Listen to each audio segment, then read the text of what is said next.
So here we are in losers semifinals. Once again, Dango here on commentary, joined by Aphrodisiac. The legend, the man, the legend. Up next we got Ultima versus what's this matchup here? Krompu. Probably gonna be Terry versus Pac-Man, I'm gonna assume. Oh, right. Either Terry or Joker. I know Ultima's a very tried and true. I can't believe I forgot that word. Tried and true Joker main. Although he does have a few other characters that he likes to bust out from time to time. He's got a Roy, a Terry. I've seen the Joker. I haven't seen the Roy. I actually think I'm happy that I haven't had to fight a Roy yet so far in this tournament. So that's great. And listen, we're gonna have the Incineroar versus the Terry. Incineroar. Tigger cosplaying as Incineroar. We're gonna be scrapping here. Yeah, absolutely. Like, here we go. Terry with a very early lead. 69%. Hey. Tried to go for a double down air. Didn't quite get it. Punishes. I don't know about Incineroar in this matchup. I mean, Incineroar's got great buttons, but have you ever seen like SkyJ versus Riddles? No. No, I haven't seen it either, but I'm pretty sure if SkyJ were here, he could make it work. Oh, jump. The thing is, it's like, Incineroar kind of has that DK factor as well. We're just going to get an SD there. Kind of has that intimidation factor as well. You know, if you're even like a little bit of a higher percentage, you're super scared of grabs, and you know, you can really use that against you. With a bunch of other things. Especially let's just say if he tanks or revenges like a power geyser or something. Can you imagine? Alright, so here we are with an relatively even game. Krompu taking the slight lead at the beginning, but great weight by Ultima and taking the percent lead. Let's see what Krompu's going to do in retaliation.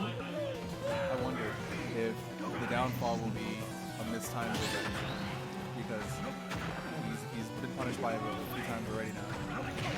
3 times now. There it is. Woohoo! He only needs one. He only needs the one. Oh, the teabag! Oh, jeez.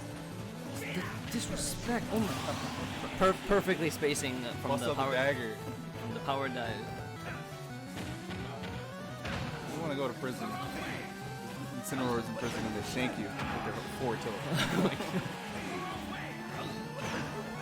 That doesn't sound pleasant at all, and that's going to be a rising tackle. It is. Even keel. Even field, last stock, game 1. Okay. Probably coming back with a nice recovery. Just a little bit out of that grab range. You know what he wants a little bit. If Terry couldn't be patient here, it's going to be a little bit tough for the Incineroar. And parry into, unfortunately, nothing. But there's one thing we know about Incineroar. I think he is holding shield a tad long there, but I think he's waiting for a particular option to come from Terry, because Terry's got some really good frame data. He's gonna have to, like, oh, there it is. Down tilt. Down tilt into It's tough for Incineroar to kind of steal the stock back, especially against a Terry who's like, you know, doubling down on rage and the KO. Like, you know. Yeah, I mean, as good as Incineroar's buttons are, Terry's buttons arguably better. And you know, to climb that mountain back after Terry gets the lead, it's tough because you're at 90%, and he's not even like the hits that you do land are gonna put him in percentage to kill you easier. So it's a little scary. Would you say that the Pac-Man would run into that matchup a little bit better? I think the Pac-Man has more options. See, Incineroar can be a little bit more linear. And then that's kind of like the nature of like characters that want to grab you, right? Like DK.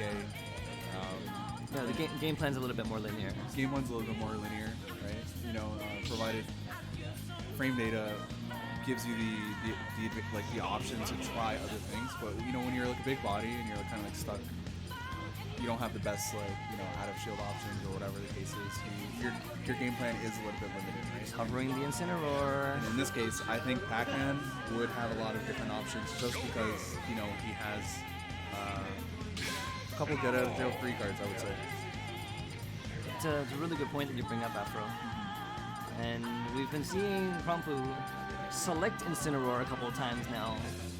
But against a Joker, we're going Professor Pac-Man. Professor Pac-Man. Professor Pac-Man. I think this is a good choice. And Joker is probably going to be a comfort pick, you know, even though he won the game. Now he's going on. I wonder if He's there was giving any. himself a double edge, you know, like somebody he's comfortable with as well, and he has to readjust to a new character. That goes for both players. 'Cause they're both changed into new characters. Although they do have a lot of experience playing against each other. Right. Down tilt, managing to beat Pac-Man's dash attack there. A fitting song for the final. If you can win this back, then we're going to game 3, right? Yes.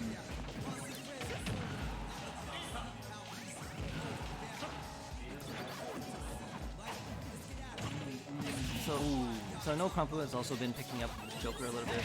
Oh, what a read! What a call. I was just about to say Krompu should have an idea of what Joker is looking for, but didn't have any idea he was looking for that forward smash. He doubled down on his advantage, right? Because not only did he switch to Pac-Man, but he also has to readjust to the new character, to the new Joker pick.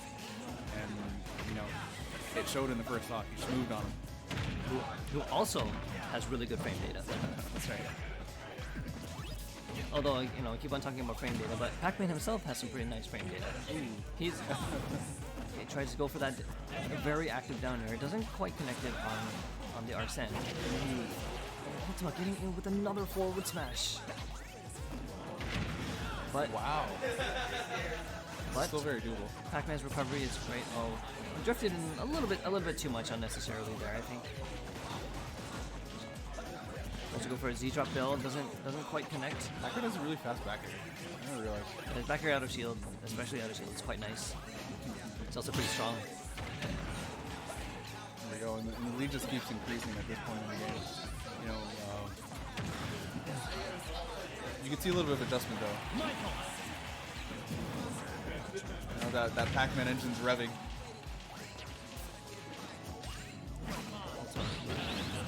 He managed to counter that dash attack right after an up smash into an Arsene back air, one of the deadliest moves in this, arguably one of the best moves in this game, period. Ooh, and there it is. And it's gonna be a yeet, not enough to throw him across stage. Pac-Man's very, like, his grab's very interesting as well, like the kind of the properties behind it. In what sense? Like you think it's like it's active for a very long time. Oh yeah, you notice that, like spot dodging it is. Spot Normally dodging, you would spot dodge a grab, right? Spot dodging just does not work, and it, yeah. you know, that in itself is kind of a matchup check. And like, in what other matchup is that scenario, right? It's very unique in the sense that you can't spot touch a grab. And Krompu finally taking the first stock, 214%, allowing Arsene to come out twice on that first stock. He's got quite the uphill battle here. He's adapted a lot, and he really has his momentum, but I don't know, maybe a little bit too late because he's off behind. But just because it's late doesn't mean it's not possible. Exactly. You might be able to steal something out of it as well. But I feel like Pac-Man's kind of a difficult character to steal, if you know what I mean. He's a very complex character. Doesn't exactly have Plays more in the long game, right? long game setups, traps, and doesn't exactly have too many. As far as I know, doesn't have a terrible number of kill setups, Right. or anything that can rob stocks Early. early. DK, just like side B. And smash. Ultima coming back with the Arsene back air. Also taking the game. And I guess that means that Ronus is up against Guy in losers semis. Here we go. Oh man.